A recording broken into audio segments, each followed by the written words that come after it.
ہم مدینے سے اللہ کیوں آ گئے۔ بسم اللہ الرحمن الرحیم۔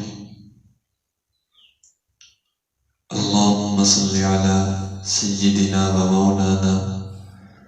محمد وعلی آلہ وصحبہ وبارک وسلم وصلی علیہ۔ سب سے پہلے تمام دیکھنے والے سننے والے دوستوں کو محبتوں بھرا سلام، السلام علیکم ورحمۃ اللہ وبرکاتہ۔ عزیز دوستو، آج ہم نبی اکرم صلی اللہ علیہ وسلم کا اپنے صحابہ کرام کے ساتھ حسن سلوک کو ایک واقعے سے سمجھیں گے۔ غزوہ خندق مسلمانوں کی وہ جنگ ہے جو مسلمانوں نے مشرکین مکہ اور آس پاس کے تمام قبائل کے اتحاد سے آنے والے لوگوں کے ساتھ لڑ کر مدینہ منورہ میں اپنا دفاع کیا تھا۔ اس جنگ کے اندر حضرت سلمان فارسی رضی اللہ تعالیٰ عنہ، جو کہ فارس سے آئے تھے، ایران سے آئے تھے، عرب میں آ کر آپ صلی اللہ علیہ وسلم کے ہاتھ پر مسلمان ہوئے، اور غزوہ خندق کے موقع پر جب ان سے مشورہ کیا گیا کہ مسلمان جنگ کرنے کے اہل نہیں، ساز و سامان موجود نہیں ہے، اور مسلمانوں کی تعداد بھی قلیل ہے، اور سارے مشرک اکٹھے ہو کر مدینہ منورہ پر چڑھائی کر رہے ہیں، تو ایسی صورتحال میں ہمیں کیا کرنا چاہیے؟ آپ صلی اللہ علیہ وسلم نے تمام صحابہ کرام سے مشورہ لیا۔ ان میں سب سے زیادہ مفید مشورہ حضرت سلمان فارسی رضی اللہ تعالیٰ عنہ کا تھا، اور انہوں نے یہ مشورہ دیا کہ یا رسول اللہ، جب ہمارے ہاں اس طرح کی صورتحال بن جاتی ہے تو ہم اپنے شہروں کے ارد گرد خندقیں کھود دیتے ہیں، اپنے قلعوں کے ارد گرد خندقیں کھود کر اپنا دفاع کرتے ہیں۔ تو آپ صلی اللہ علیہ وسلم کو انہوں نے خندق کھودنے کا مشورہ دیا۔ مدینہ منورہ چونکہ تین طرف سے پہاڑوں سے گھرا ہوا ہے، صرف مدینہ منورہ کی ایک جانب ایسی تھی جہاں سے کافروں کے حملے کی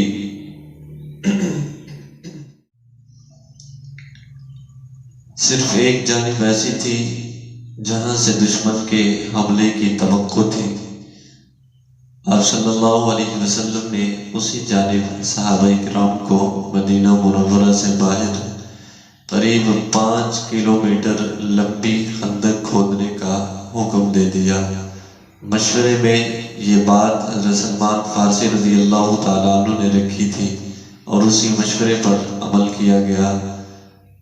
مدینہ منورہ سے باہر 5 کلومیٹر لمبی خندق کھودنے کا آپ صلی اللہ علیہ وسلم نے صحابہ کرام کو حکم دیا، اور اس کے لیے آپ صلی اللہ علیہ وسلم نے 10 صحابہ کرام کی جماعت بنائی اور ان کے ذمے لگایا کہ یہ حصہ آپ نے کھودنا ہے، یہ حصہ آپ نے کھودنا ہے۔ تو آپ صلی اللہ علیہ وسلم نے 10 صحابہ کی جماعت کے حصے خندق لگائی، اور ہر 10 کی جماعت نے اپنے حصے کی خندق کو کھودنا شروع کیا۔ ادھر سے دشمن کا خطرہ تھا، اور ادھر سے آپ صلی اللہ علیہ وسلم نے صحابہ کرام کو مدینہ منورہ سے باہر خندق کھودنے کا حکم دیا، جبکہ مدینہ منورہ میں اس وقت شدید سردی، بھوک، فقر و فاقہ، مال و اسباب کا نہ ہونا، یہ ساری چیزیں مدینہ منورہ کے لوگوں کے سامنے تھیں، اور اس وقت میں خندق کا کھودنا اور اتنی لمبی خندق کا کھودنا صحابہ کرام کے لیے یقیناً بہت بڑی آزمائش تھی، جبکہ صحابہ کرام اس آزمائش میں کامیاب ہوئے۔ منافق لوگ اس سے بھاگے، لیکن اللہ تعالیٰ نے صحابہ کرام کو اس میں کامیاب فرمایا، انہوں نے کامیابی سے خندق کو کھود لیا۔ دوران خندق کی کھدائی صحابہ کرام کے پاس کھانے کے لیے بھی سامان نہیں تھا، خندق کھود رہے تھے، تقریباً 20 دن کے اندر یہ خندق مکمل ہوئی تھی۔ اس دوران صحابہ کرام بھوک کی وجہ سے اپنے شکم پر، اپنے پیٹ پر پتھر باندھے ہوئے تھے۔ ایک صحابی آئے اور آپ صلی اللہ علیہ وسلم سے کہنے لگے، یا رسول اللہ، ہم نے بھوک کی وجہ سے اپنے پیٹ پر پتھر باندھا ہوا ہے۔ آپ صلی اللہ علیہ وسلم، میں قربان جاؤں کملی والے محمد صلی اللہ علیہ وسلم پر، آپ نے اپنے شکم مبارک سے، اپنے پیٹ سے آپ صلی اللہ علیہ وسلم نے کپڑا اٹھایا تو آپ صلی اللہ علیہ وسلم نے 2 پتھر باندھے ہوئے تھے، اور فرمائے کہ غم کی کوئی بات نہیں، اگر آپ لوگوں نے 1 پتھر باندھا ہوا ہے تو میں محمد صلی اللہ علیہ وسلم نے 2 پتھر باندھے ہوئے۔ پتھر باندھنے کا مقصد، جب انسان زیادہ بھوک کی وجہ سے، کھانا نہ ملنے کی وجہ سے کمزور ہو جاتا ہے تو کمزوری کی وجہ سے انسان کی کمر جھک جاتی ہے، اور کمر جھک جائے تو انسان چلنے سے عاجز آ جاتا ہے۔ تو آپ صلی اللہ علیہ وسلم اور صحابہ کرام نے اپنی کمر کو، اپنے پیٹ کو سیدھا رکھنے کے لیے یہ پسلیوں کے نیچے آپ صلی اللہ علیہ وسلم نے پتھر باندھے ہوئے تھے۔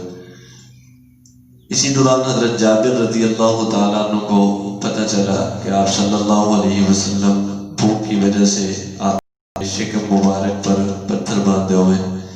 حضرت جابر رضی اللہ تعالیٰ عنہ خندق کھودنے والوں، حضرت جابر رضی اللہ تعالیٰ عنہ بھی خندق کھودنے والوں میں شامل تھے۔ جب ان کو اس صورتحال کا پتہ چلا،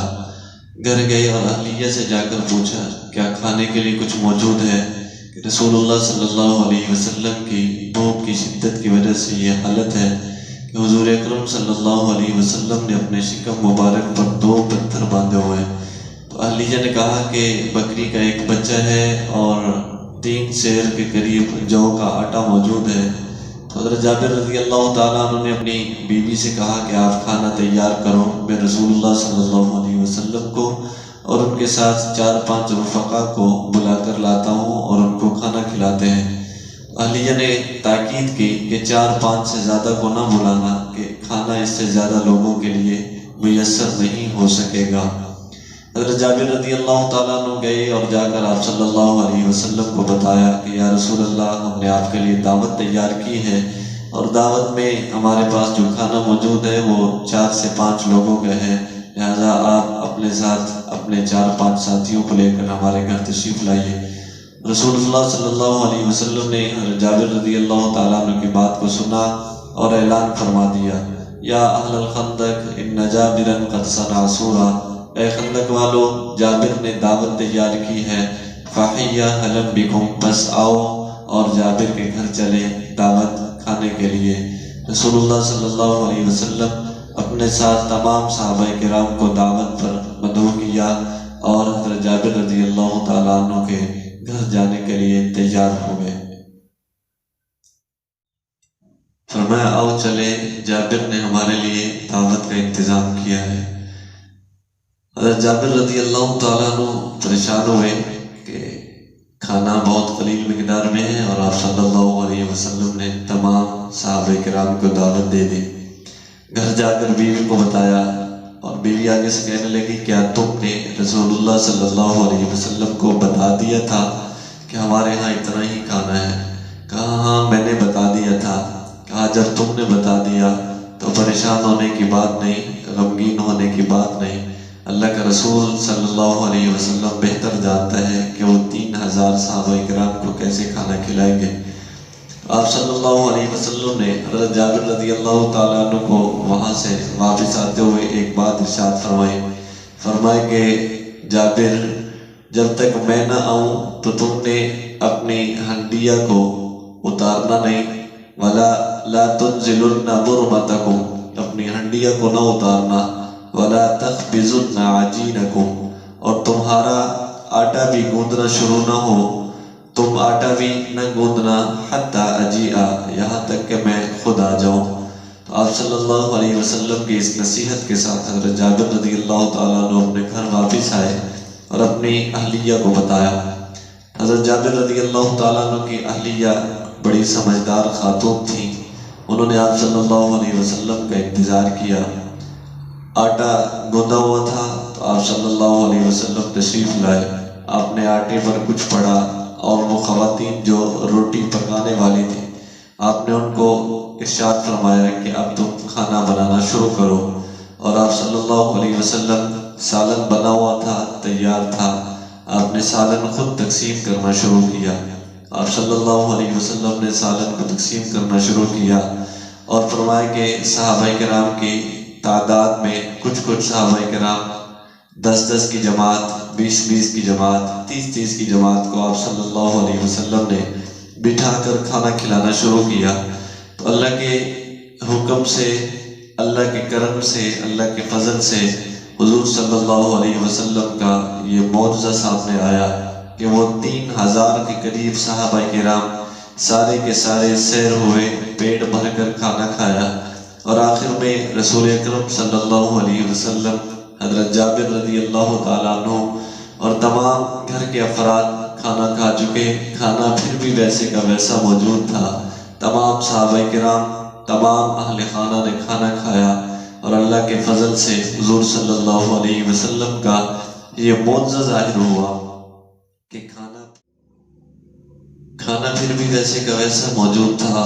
تو میرے مسلمان بھائیوں، بہنوں، دوستوں، بزرگوں، اگر رسول اکرم صلی اللہ علیہ وسلم اس وقت چاہتے جب بھوک اپنی شدت کے ساتھ تنگ کر رہی تھی اور صحابہ کرام بھی بھوک کی شدت کو محسوس کر رہے تھے، پیاس کی شدت کو محسوس کر رہے تھے، اور آپ صلی اللہ علیہ وسلم بھی شدید بھوک میں تھے، پیاس میں تھے، اگر اللہ کا رسول چاہتا اپنے ساتھ 4-5 صحابہ کرام کو لیتا اور لے جا کر حضرت جابر رضی اللہ تعالیٰ عنہ کے گھر جا کر کھانا تناول فرماتے اور واپس تشریف لے آتے، لیکن آپ صلی اللہ علیہ وسلم کی محبت اور آپ کی نبوت اور آپ کی رحمت نے آپ کو اس بات کی اجازت نہ دی۔ آپ نے یہ گوارا نہ کیا کہ وہ صحابہ جو مجھ پر جان نچھاور کرتے ہیں، میرے علم کو آگے منتقل کرنے والے، میرے پیارے شاگرد، میرے پیارے دوست، میرے حکموں کو بجا لانے والے، وہ محنت کر رہے ہیں، خندق کی کھدائی میں مسلسل اپنا پسینہ لگا رہے ہیں، محنت کر رہے ہیں۔ آپ صلی اللہ علیہ وسلم نے یہ گوارا نہ کیا کہ میں اللہ کا نبی ہوتے ہوئے، رحمت والا پیغمبر ہوتے ہوئے، اخلاق کا اعلیٰ نمونہ ہوتے ہوئے خود جا کر کھانا کھانے بیٹھ جاؤں اور اپنے صحابہ کو ایسے ہی چھوڑ دوں اور ان کے لیے کھانے کا انتظام نہ کروں۔ یہ آپ صلی اللہ علیہ وسلم کا اعلیٰ اخلاق تھا کہ آپ نے خود اکیلے کھانا کھانا گوارا نہ کیا، بلکہ آپ صلی اللہ علیہ وسلم نے اپنے ساتھ اپنے صحابہ کو بھی بلایا اور کھانے میں ان کو شریک کیا، ان کی بھوک کا احساس کیا، ان کی پیاس کا احساس کیا، ان کی مشقت کا، ان کی محنت کا احساس کیا، اور ان کو بھی اپنے ساتھ کھانے میں شریک فرمایا۔ تب اللہ تعالیٰ کی محبت بھی عروج پر جا پہنچی، اور اللہ تعالیٰ نے حضور صلی اللہ علیہ وسلم کے ہاتھ پر معجزہ ظاہر فرمایا اور کھانے میں ایسی برکت عطا فرمائی کہ آپ صلی اللہ علیہ وسلم نے تقسیم فرمایا اور اللہ نے تمام کھانے والوں میں پورا فرما دیا۔ اللہ تعالیٰ ہمیں بھی یہ اپنے ماتحتوں کے ساتھ، اپنے لیے محنت کرنے والوں کے ساتھ، اپنے ساتھ احسان کرنے والوں کے ساتھ، اور اپنی خاطر جو ہماری خاطر خود کو مشقت میں ڈالتے ہیں، ان کے ساتھ احسان اور بھلائی کرنے والا ہمیں بنائے، اور آپ صلی اللہ علیہ وسلم کے یہ اعلیٰ اخلاق کے نمونے اللہ تعالیٰ ہمیں بھی اپنے اندر اتارنے کی توفیق نصیب فرمائے۔ اللہ تعالیٰ ہم سب کا حامی و ناصر ہو۔ والسلام۔ سینے سے اللہ کیوں آ گئے